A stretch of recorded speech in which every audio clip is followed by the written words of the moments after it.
Last summer, we went on an amazing campervan trip around Europe with our friends and family. We made this video to share some of the highlights from our journey.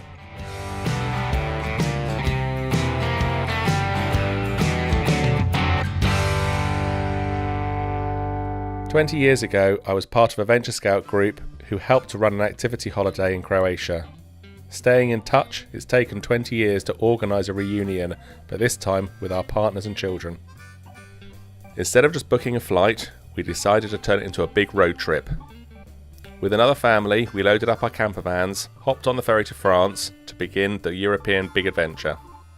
On the first leg of our trip, we took a tour of some of the most beautiful castles and medieval towns across Luxembourg, Belgium and Germany. We stopped at Neuschwanstein Castle, which looked like it comes straight out of a fairy tale. We then made our way down to Croatia, making sure we didn't miss out on the twisting Austrian Alpine passes and the beautiful Lake Bled in Slovenia. Returning to the same scout campsite at Fužine in Croatia turned out to be a really action-packed week.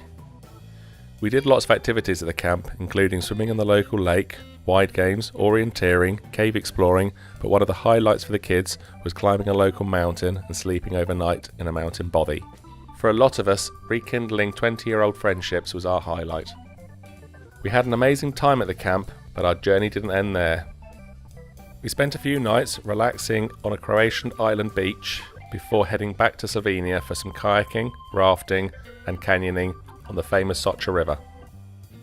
Driving through the Swiss Alps, we came across the famous St. Gotthard Pass. Not being able to resist its charm, we ended up driving all the way to the bottom and back up again. Sadly, it was getting close to the end of our adventure, but driving through the French Alps, we managed to find time to stop at a few pretty villages before heading back to the ferry to England. We had a number of concerns before we started this journey.